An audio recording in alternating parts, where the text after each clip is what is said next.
Hi, welcome back to Mission Cognition Social Learning Channel. We are in episode 3. So if there's one thing we can probably all agree on, it's the complexity of social skills, which is probably why so many people recognize the need for social skills instruction and are motivated to do it, but maybe hit some obstacles, fizzle out, or maybe consciously or not avoid teaching it, because when we start to think about social behaviors and break them down and try to operationally define them and put interventions in place, you realize how challenging, complex, and complicated that is. So the things that we take for granted that we're just naturally doing on a day-to-day basis, you now need to break that down and teach that to someone else. And there's no perfect social skills. A lot of times there's no right or wrong way to do something. It very much depends on the context and the situation. There's so many elements of judgment and timing, so definitely challenging. So I made the determination that in order for me to feel really confident and skilled at assessing social skills, developing and implementing interventions, monitoring progress, it needed to be all I did. So hence the birth of Mission Cognition Social Skills Development Centers. So I'm the clinical director and owner of those centers, and I will be your host here on the Social Learning Channel. Episode 3 is all about conversation. So social skills are complex. Breaking it down into specific skills still leaves a level of complexity. So at Mission Cognition, we've developed 15 global focus areas. Conversation is one of those areas, but it's still very vague and abstract. So all of our global focus areas are broken down into additional subcomponent skills or sub-targets, however you may want to reference them. So breaking down a complex skill like conversation into component skills. So what skills make up conversation? So if you are working with a population or you have a child who has a good amount of language, but you're not seeing a lot of spontaneity. So just contributing information or adding things to a conversation. Primarily, maybe they're just answering questions at this point, and they can answer a ton of questions, but you don't know what they know unless you specifically ask them. So that's certainly a barrier to later social skills development, building relationships. So we definitely want to increase that spontaneity. You may also have a child or be working with a client who is very repetitive or restricted in what they're saying. So that also is going to serve as a barrier. So if that describes anybody that you're working with, or you just have a general interest in learning more about how to assess and teach conversation skills, this is going to be the episode for you. So let's hop to it.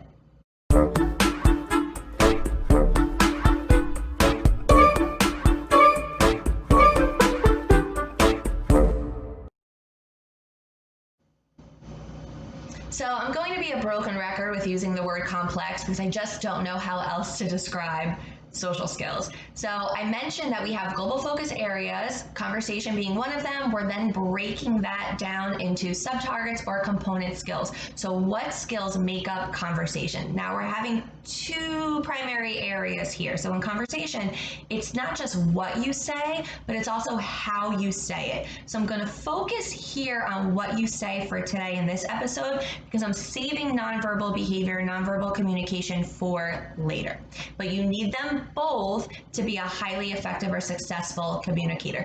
You could say all the right things, but if you say them at the wrong time, or you're talking to a wall instead of your conversational partner, you're not an effective communicator. So everything needs to come together like a puzzle to help you be as effective and successful as possible. Okay, so what you say. You need to have a well-developed manned, tact, and interverbal repertoire in order to be a conversationalist. So manned, tact, and interverbal, those are verbal operants. So if you're familiar with verbal behavior, applied behavior analysis, I'm going to break that down for you. So manned essentially is a request. So you can ask for anything that you want and need. Items or activities. So I'm cold, I'm asking for a blanket. I'm thirsty, I'm asking for a drink. Favorite games, things that you want to play. You can ask for actions, help, open, come here, sit down, give it to me. You can ask for people, you can ask for places, you can ask others to stop things, stop, go away, move, weight. And you can also request information, which you'll hear being referred to as manding for information. So that's obviously going to be very important in conversation. How was your day? What did you do yesterday? Where did you get that? How did you do that? Those are all questions requesting information. I'm asking you a question because I'm wanting information from you. The information is what functions as the reinforcer. I have to actually, for the most part, care about what the answer is. I know that's absolutely not true for everything that we ask. There's some things we just do out of politeness. But when you are teaching requesting information, you need to make sure that you're teaching that child or individual to ask for things that the answer is actually going to matter for them. Otherwise, you're not going to be able to build that skill. It's not going to become part of the repertoire. Okay, that's mands. Tags. Tags are essentially labeling. The same things you can man for or request for, you can label. I can label things, candle, clock, lamp, pot, whatever it might be. I can label people, I can label actions, I can label places, I can label prepositions, adverbs, all of those things, okay? Intraverbals. Intraverbal. So a lot of times when we're teaching intraverbals, we'll start with things like fill-ins. Old MacDonald had a farm. Child fills in farm. 1, 2, 3. Ready, set, go. Twinkle, twinkle, little star. Wash your hands. You get the idea. The difference with intraverbals is you are talking about things that are not present. So it's going to be some recall required. So all the questions I asked you with manding for information, in order for you to answer many of them, you need an intraverbal repertoire. What if I ask, what did you do over the weekend? You have to be able to recall that information. The picture's not in front of you, different than attacked, okay? So with attacked, there might be an image of what you did over the weekend and you're labeling that. With a pure intraverbal, it's just recall. So I would have to think about like, oh, I went out to eat with my friend, or I went to the park with my friend, my family had a birthday party, whatever it might be. So that recall piece, okay? So if your mands, tags, and intraverbals, in order to be conversational, all of that needs to be well established and well developed. Okay, now in terms of what you're saying in conversation, I would encourage you, and if I can give you an assignment, I'll never know whether or not you did it unless you tell me, but I really encourage you to do this. As you're having conversations with others, keep sort of a mental note or log to yourself. What kinds of things are you saying? You're making comments and you're asking questions. That's probably going to be the two biggest things. You're also going to see a lot of reciprocating information. So if somebody shared their weekend plans with you, so hey, I'm going to the movies this weekend. Oh, I think I'm just going to stay home and hang out. You shared something about yourself. I reciprocated that information by sharing something similar about myself, okay? Asking questions, I already mentioned. In order to teach these skills to our participants, you're going to need to break them down and provide a lot of practice. So one of the things that I like to do for asking questions is give just very vague information and then see how many questions can be generated to learn more about whatever that topic is. Use your clinical judgment with the types of visual supports that you put in place. So you may want to put up all the WH questions. Maybe your participants already know that, and now it's just a matter of sort of increasing that frequency of question asking. Whatever it might be, you can certainly make modifications to that. Your target behavior is just increasing question asking, on-topic question asking. So I might say, for example, oh, hey guys, I have a pet. And then I'll say nothing else. So there's a lot of missing information. So now you can ask me, what kind of pet do you have? What's its name? Is it a boy or a girl? What color is it? What do you feed it? What do you like to do for fun? Tons of questions that you can ask. I also then like to work on some recall. Okay, so what did you learn about my pet? Oh, Miss Ashley has a cat. Her name is Jada. She likes to try to hunt mice, which makes Miss Ashley crazy. Things of that nature to show that there was not only that you ask the questions, but there's some sort of interest and engagement. The other example that I want to give to you is commenting.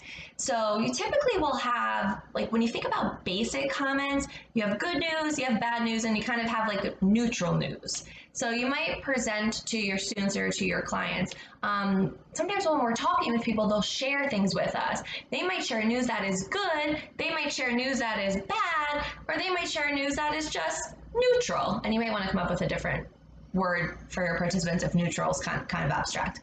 When people share good news with us, we want to make a comment to show we're listening, that we care, and that we're happy for that good news also. When people share bad news with us, we want to make a comment to show that we're listening, that we care, and we're sad and feeling bad about that bad news also. Now you're going to want to specifically outline what good news comments are and what bad news comments are. Good news could be like, cool, awesome, sounds fun, great, congratulations, wow, way to go.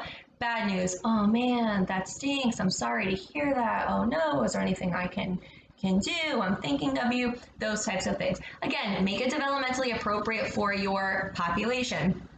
4-year-olds typically don't say, or 5-year-olds typically don't say, oh, I'm really sorry to hear that. They'll say like, oh, that stinks, something of that nature. Same way that you want to practice the question asking in a very structured way initially, you'll want to do that with comments. So to give a lot of opportunities for practice, I will want to make a lot of statements. So I might say to them, oh, my birthday is tomorrow. Cool, awesome. I got an A+ on my spelling test. Congratulations. Oh, my dog ran away last night. Oh no, I'm sorry to hear that. That stinks. So your target behavior that you're looking for, that you're going to be collecting data on, is the commenting. So it's essentially a trial. Each time I share some type of news, did your client, student, child respond with a matched comment? And if they did, plus. If they didn't, minus. And you can prompt and model and continue to support the development of that skill. So there is so much more I want to talk to you about when it comes to conversation, which we're going to save for future episodes. But take a look at your clients or your child's repertoire, specifically looking at their language, that man, tact, interverbal repertoire. What else can you do to really beef that up a little bit more? If they already have a lot of language, but you're not seeing that spontaneity, you're not seeing those contributions to conversation, focusing on some of the commenting activity and the question asking activity in terms of an intervention may be a great fit for you at this time. All right, well, thank you for sticking with us, and I look forward to seeing you in episode 4.